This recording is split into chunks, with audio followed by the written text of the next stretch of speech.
responsibility, and state funding does not belong to the state, it belongs to the people who pay the state. These are the taxpayers, and they deserve a vibrant and good art scene. So even when you are a subsidized artist, doesn't mean that you're a soldier or that you do what politicians want you to do, and you can be quite critical, and without being afraid of having your funding cut. It's a And trend. if it's cut, I'm trying to identify a trend. I'm not saying everybody here is a foot soldier. Don't misunderstand me. I do think it's a trend. You have to be very aware of. Sorry to interrupt you, but just to make it clear. okay, but for me, it's very clear that I think that a state has a responsibility also for arts and culture if they want to have a livable society, and I think we're part of that. And I don't believe in the private sector funding theater and arts, because as we know, that has to do also with economic trends, and so there's no sustainability. In Turkey, to give you an example, the big theater festival in Turkey, because there's no state funding in Turkey, the artistic directors, they make a program, and then that program is presented to the sponsorship department, and the sponsorship department decides what they're going to try to raise money for or not. So that means not artistic directors make program, but sponsorship departments thinking what would be possible to raise money for. So you can be sure that the program has nothing controversial, nothing contemporary, nothing that can be critical, nothing that anybody who is in industry would want to be associated with if in case it becomes a scandal. So to get the Vienna Philharmonic to Istanbul for €1 million is not a problem, but to do a contemporary dance piece for 5 is a big problem. So that's why I don't believe in this. This is another kind of brainwashing that they tell us, go to the private funding, they'll fund you. So that's a very bad trend. For me, that's a bad trend. Ballet dancer says, I can't get funding off the authorities to teach kids any other kind of dance than rap dance. You know, I don't think it's only private firms that have got a particularly invidious mindset. It's also the state, and that's much more dangerous. Anybody want to come in here? Yeah. Thanks.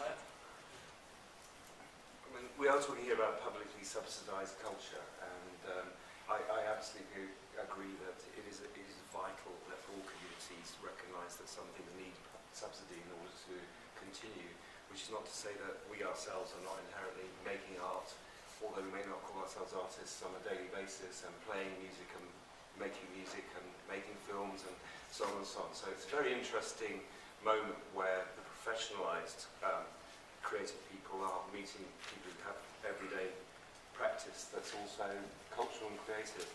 But I'm very interested in this notion of coalitions, and I was hearing the other day that Manchester is considering bringing all of its organisations that are publicly subsidised, very, very small, with small creative industries, all the way through to the Halley Orchestra and so on, together in a coalition to, for the very first time, make some form of common voice and common cause about what they collectively are doing for the city, for its people, and for each other.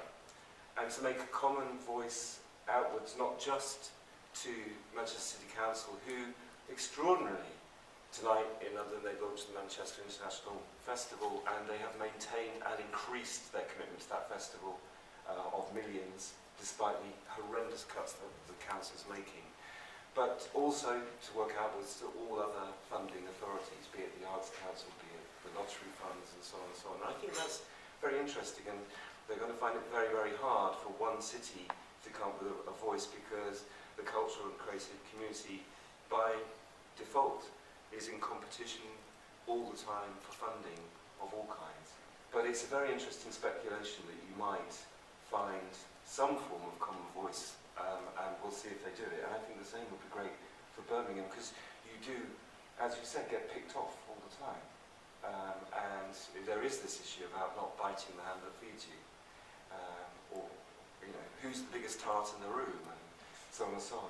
It's not equitable, and it never will be, but maybe through a coalition it's possible, by owning up and saying, well, we're doing this for this city, and we're doing it for this particular community. And if it's a very tiny community, that's fine, because across the piece there's ecology, and it's interdependent, because the energies work across, the energies move from art into graphic design, and graphic design into art, and software design, and so on and so on. So it's very, very complex.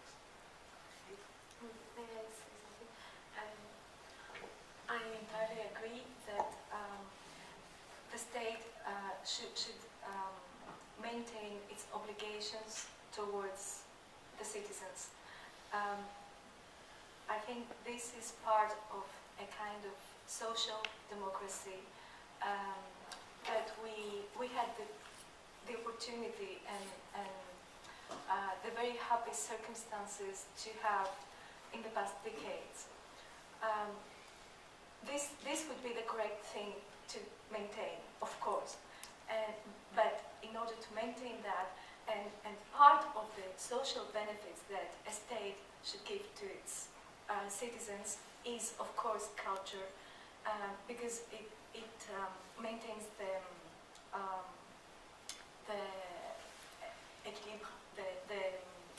equilibrium, yes, in a society, and of course, it is a very positive thing to do, and it has very long-term benefits. But all this is part of a kind of a democracy that I'm afraid we won't have from now on. So if we have to fight about something, it is to fight about a kind of democracy that includes all that. It's not only about art. It's about art, education, health, whatever, social services. Yes, it's about everything, and that's why I said today that we're in a war. We need to fight for that, for all that. That's what I wanted to add to this discussion. That it's not only about art. I just wanted to answer to one thing is, and I really try to say that with some little money, the art can be rentable.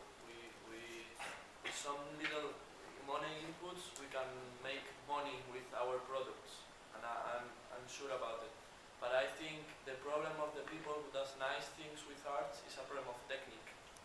To be art is also about beauty. And not just, and I know because I'm in something that is very social right now, it's not just about social, it's also about beauty. So if you want to create something beautiful, you have to study, to train, to work, and do lots of things that cost a lot of money. Like a doctor, it's the same thing for me. So we need, maybe not as much as to create something very big, but we need inputs of money so that we can work on it and create something beautiful. If not, it's just something social or amateur that is really nice. I think everyone should play guitar and sing songs in dinners. But if you want a real good show, it's money. Just very quick, I'm not saying they should cut the art. I don't think they should cut the art. I'm just saying that we should not look to them for funding. Look elsewhere to get out of this whole scene. They're just, they have their own agenda. We should stay away from it. I'm being given 5 minutes, so perhaps we can move on. Just a quick question. The thing that's come up quite a lot today's occasionally is leadership, bravery in leadership, and bravery in leadership, and that we need brave leaders. In Birmingham, we're spoilt for really crap leaders who don't really have the balls to take the brave decisions, and those that do have the bravery and the ability and the anger to do that, they seem to shut up as soon as they get threatened. I'm sorry, I'm exaggerating, but I get this feeling that we don't have that sort of strength of conviction at the top. How would you recommend we get that? How do we get good leaders? Run yourself. Yeah. It's a rhetorical I question. guess it was good that they're not here. Actually. You were right. May I say something? Europe has really run out of illuminated leaders, and it's not a phenomenon of Birmingham. It's all around Europe at this moment. I couldn't say about other parts of the world because it's not easy to have an opinion about that. But I think we're going towards different models. I mean, the good prospect would be not not to expect one leader to take all the decisions. The good prospect would be that we can all take the decisions and drive things to the direction we want to work for. So what we have to change is the system that we use with the leaders.